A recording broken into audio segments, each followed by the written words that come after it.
أوحينا إليك كما أوحينا إلى نوح والنبيين من بعده، اور ہم نے اے پیغمبر صلی اللہ علیہ وسلم تجھ پر اس طرح وحی بھیجی جیسے نوح علیہ السلام اور اس کے بعد دوسرے پیغمبروں پر بھیجی۔ سامعین محترم، آج ہم وحی کا بیان جو ہے اس بارے میں پڑھیں گے کہ حضرت صلی اللہ علیہ وسلم پر وحی آنی کیسے شروع ہوئی۔ بخاری شریف کی حدیث ہے کہ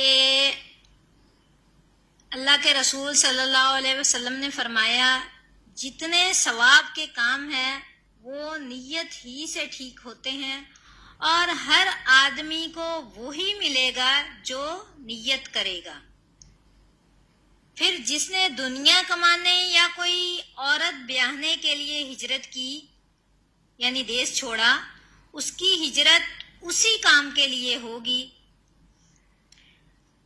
حضرت عائشہ رضی اللہ تعالی عنہا بیان کرتی ہیں، اللہ تعالیٰ ان سے راضی ہو، کہ حارث بن حشام جو ہیں انہوں نے حضرت صلی اللہ علیہ وسلم سے پوچھا اور کہا، یا رسول اللہ صلی اللہ علیہ وسلم، ذرا بتلائیے کہ آپ صلی اللہ علیہ وسلم پر وحی آنی کیسے شروع ہوئی۔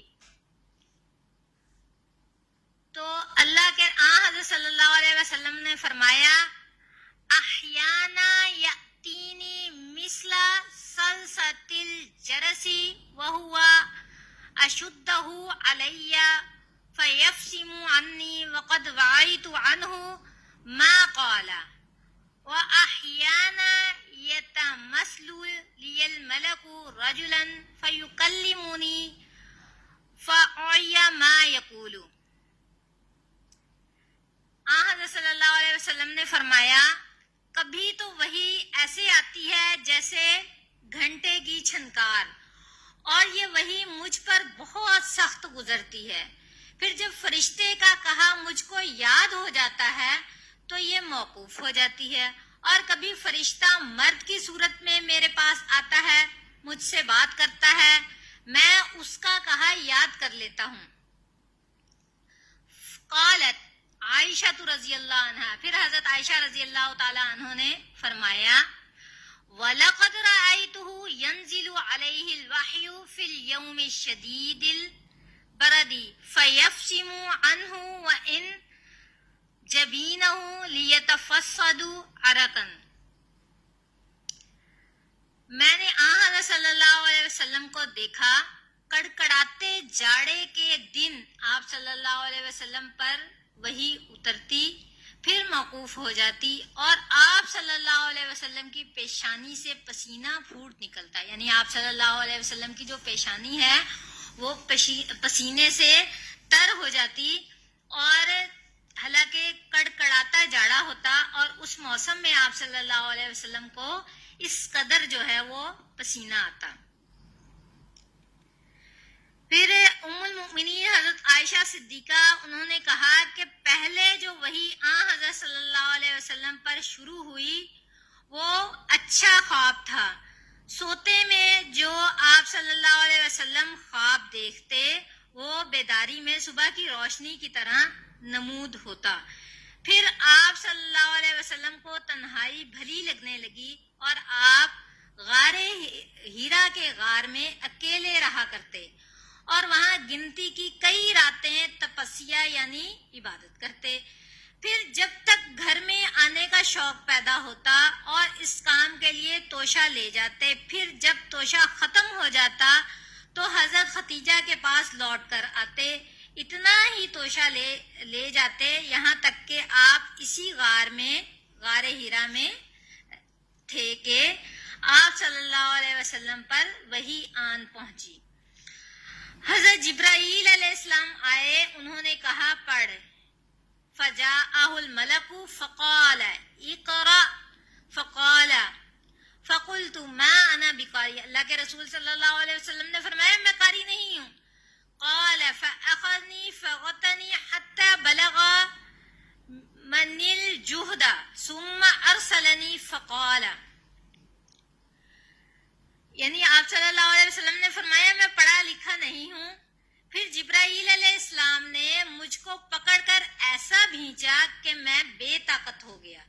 پھر مجھ کو چھوڑ دیا اور کہا پڑھ. میں نے کہا میں پڑھا لکھا آدمی نہیں ہوں، کیوں کر پڑھوں؟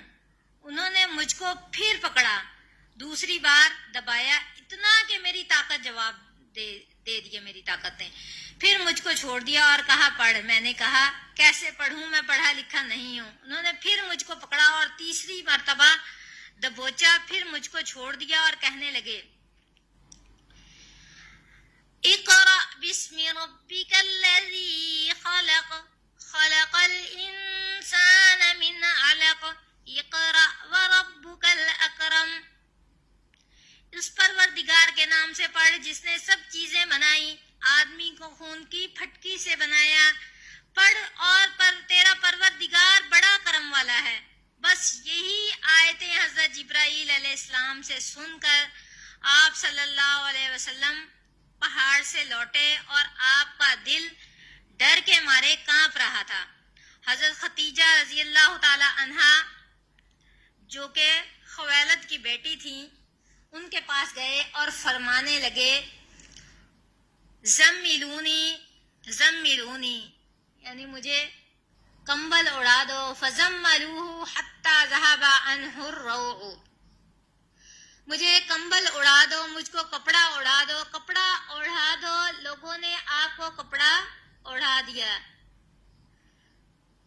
جب لقد خشیت علی نفسی، جب آپ کا ڈر جو ہے وہ جاتا رہا تو حضرت خدیجہ رضی اللہ تعالی عنہا کہنے لگی کلا واللہ ما یخزیک اللہ ابدا.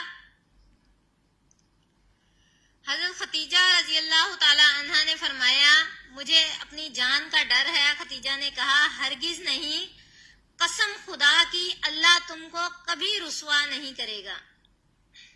انکا لتصل الرحم وتحمل الکلا، حضرت خدیجہ نے فرمایا وتحمل الکلا وتکسب المعدوم وتقری الضیف وتعین علی نوائب الحق. اللہ آپ کو کبھی رسوا نہیں کرے گا.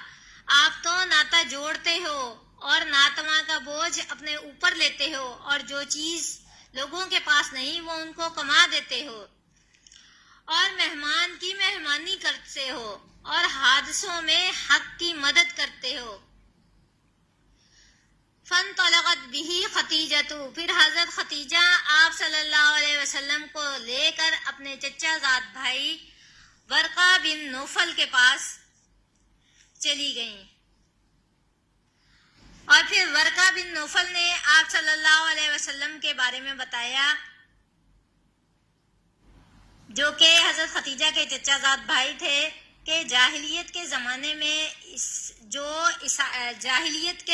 میں حضرت خدیجہ کے چچا زاد بھائی تھے اور وہ پہلے جو ہے عیسائی تھے، اور پھر بت پرستی چھوڑ کر جاہلیت کے زمانے میں عیسائی بن گئے تھے، اور وہ عبرانی زبان جو ہے وہ جانتے تھے، اور انجیل شریف سے جو اللہ ان سے لکھوانا چاہتا وہ عبرانی زبان میں لکھا کرتے، اور بوڑھے ضعیف ہو کر اندھے ہو گئے تھے.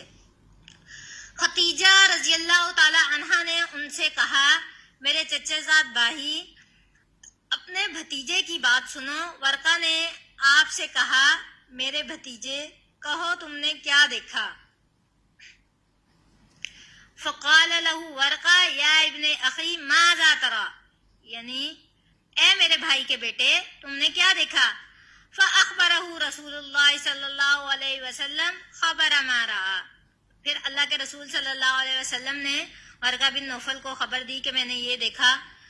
اللہ کے رسول صلی اللہ علیہ وسلم نے جو دیکھا تھا وہ ان سے بیان کر دیا. تب تو ورقہ بن نوفل کہہ اٹھے ھذا الناموس الذی نزل اللہ علی موسیٰ، یہ تو وہ رازدار فرشتہ ہے جس کو اللہ نے حضرت موسیٰ علیہ السلام پر اتارا تھا. کاش میں اس وقت تیری پیغمبری کے زمانے میں جوان ہوتا، کاش میں اس وقت تک زندہ رہتا جب تم کو تمہاری قوم اپنے شہر سے نکال باہر کرے گی۔ حضرت صلی اللہ علیہ وسلم نے فرمایا، فقال رسول اللہ صلی اللہ علیہ وسلم او مخرجیہم، کیا میری قوم مجھے نکال دے گی؟ تو ورقہ بن نوفل نے کہا کہ ہاں جی ہاں اللہ کے رسول بے شک نکال دیں گے۔ جب کبھی کسی شخص نے ایسی بات کہی جیسی تم کہتے ہو تو لوگ اس کے دشمن ہو گئے، اور اگر ان میں اس دن تک جیتا رہا اور اگر میں اس دن تک جیتا رہا تو تمہاری مدد کروں گا۔